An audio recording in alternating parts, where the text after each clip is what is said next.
رابعہ بصری رحمت اللہ علیہ کو دنیا سے گئے ہوئے 1200 سال ہو چکے ہیں، لیکن ان کا نام آج بھی زندہ ہے، رابعہ بصری۔ گلگت کی عورتوں کو بھی پتہ ہے رابعہ بصری کوئی بڑی اعلیٰ درجے کی خاتون تھی، پنجاب کی عورت کو بھی پتہ ہے، عرب کی عجم کی عورتوں کو پتہ ہے رابعہ بصری نہ کوئی شہزادی تھی، نہ کوئی ملکہ تھی، نہ کوئی وہ خوبصورت تھی، نہ کوئی خاندانی تھی، بلکہ عورت ہونے کے لحاظ سے ہر عیب اس میں تھا۔ خاندان اچھا ہونا چاہیے تو وہ غلام تھیں، باندی تھی۔ شکل اچھی ہونی چاہیے تو وہ بدصورت تھیں، کالی تھی۔ پہ چلو شکل بے کیسی ہو، خاندان کیسا، اولاد کے قابل تو ہو۔ رابعہ بصری اولاد کے قابل بھی نہیں تھی، بانج اس کو کہتے ہیں، جو عورت اولاد کے قابل نہ ہو اس کو اردو میں بانج کہتے ہیں، عربی میں عقیم کہتے ہیں، آپ کی زبان میں بھی کچھ کہتے ہوں گے، ہیں؟ شونی تھی۔ تو اب بتاؤ عورت ہونے کے لحاظ سے کوئی چیز ہے؟ شکل، پہلا تاثر شکل کالی، دوسرا تاثر خاندان غلام، تیسرا تاثر اولاد کے قابل نہیں، بانج ہے، شونی ہے۔ تو 1200 سال کے بعد میں گلگت میں کیوں اس کا نام بلند کر رہا ہوں؟ میں نے کسی بادشاہ کی بیوی کا نام تو نہیں لیا، سکندر کی بیوی اور بنو امیہ اور بنو عباس کی ملکہ اور بیگمات، ان کے نام تو نہیں لیے۔ میں کہہ رہا ہوں رابعہ بصری، ان کی عادت یہ تھی وہ روزانہ عشاء کی نماز کے بعد غسل کر کے کپڑے بدل کے اپنے خاوند سے پوچھتی آپ کو میری ضرورت ہے؟ اگر وہ کہتے کوئی نہیں ہے تو پھر پوچھتی مجھے اجازت ہے؟ وہ کہتے اجازت ہے تو پھر مصلی پہ کھڑی ہو جاتی ہے اور فجر کی نماز تک مصلی پر کھڑی رہتی تھی۔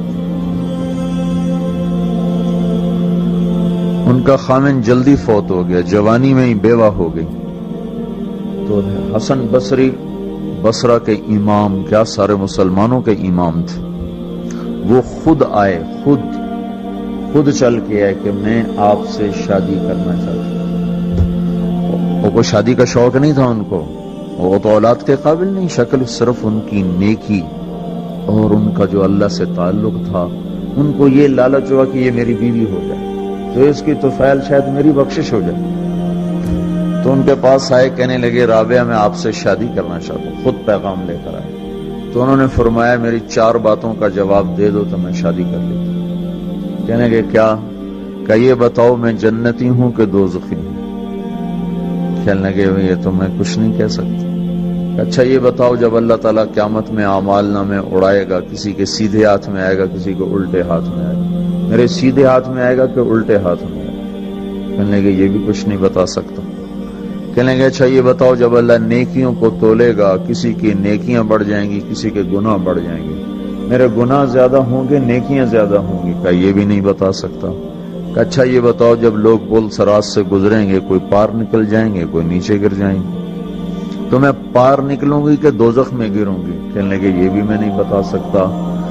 تو پھر فرمایا اچھا جاؤ مجھے تیاری کرنے دو، مجھے ان 4 باتوں کی تیاری کرنی ہے، میرے پاس شادی کے لیے وقت کوئی نہیں ہے۔ ایک دن اٹھی، سالن پکانے کے لیے سالن ہانڈی، دیکھا تو پیاز کوئی نہیں، اب پیاز کاٹ کے ہانڈی میں ڈالا جاتا ہے۔ اب پریشان بیٹھی ہیں، نہ کوئی بیٹا، نہ بیٹی، نہ خامد، نہ بھائی، نہ کوئی خادمہ۔ تب سوچ میں پڑی پیاز کہاں سے لوں؟ اوپر سے ایک چیل اڑتی ہوئی جا رہی تھی، اس کے پنجوں میں پیاز تھا۔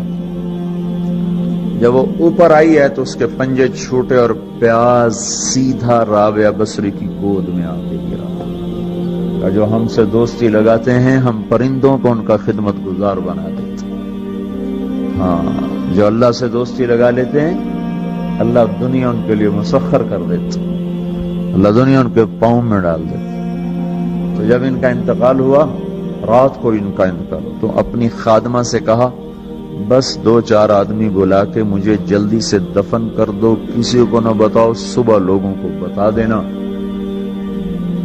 اور مجھے کفن دینا میری اس چادر میں جس میں میں تہجد پڑھا کرتی تھی۔ تو انہوں نے راتوں رات دفن کر کے صبح اعلان کیا، شور مچ گیا، ہائے کیوں بتایا، کیوں نہیں بتایا، کیوں؟ تو اگلی رات ان کی خادمہ نے ان کو خواب میں دیکھا، سبز لباس پہنا ہوا، حسن و جمال، سورج چہرے پہ چمک رہا۔ پوچھا آپ کے ساتھ کیا ہوا؟ کہا میرے اللہ نے میرے ساتھ بہت عمدہ معاملہ کیا۔ کہا آپ کی وہ چادر کہاں گئی جس میں آپ کو کفن دیا تھا؟ کہا وہ اللہ تعالیٰ نے اتار لی ہے اور مجھے جنت کا جوڑا پہنایا ہے، اور اس چادر کو اللہ نے سنبھال کے رکھا ہے، جب قیامت کے دن میری نیکیوں کو اللہ تولے گا تو اس چادر کو بھی اس میں تولے گا۔ انہوں نے پوچھا منکر نکیر کا کیا ہوا؟ سوال جواب ہوتا ہے نا، منکر نکیر آتے ہیں، ان کا کیا ہوا؟ کہا وہ آئے تھے تو انہوں نے مجھ سے کہا من رب کی، تیرا رب کون ہے، تیرا رب کون ہے؟ تو میں نے منکر نکیر سے کہا جس اللہ کو 40 سال نہیں بھلایا اس کو 4 ہاتھ زمین کے نیچے آ کر میں بھول جاؤں گی۔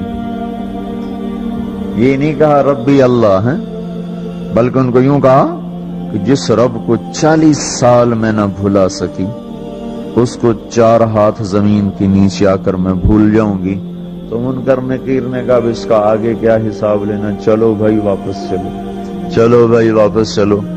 یہ بات آپ نے حضرت عمر سے فرمائی تھی، عمر وہ کیا دن ہوگا جب تو قبر میں ہوگا اور منکر نکیر آئیں گے زمین کو چیرتے ہوئے اور ان کے ہاتھ میں ہتھوڑا ہوگا، ساری دنیا کے انسان جن اٹھانا چاہیں تو اٹھا نہیں سکیں گے، اور ان کی آواز میں بجلی کی کڑک ہوگی، اور وہ زمین کو چیرتے ہوئے آئیں گے، ان کے دانت لمبے ہوں گے، تو وہ آ کر تم سے سوال کریں گے من ربک ما دینک من نبیک۔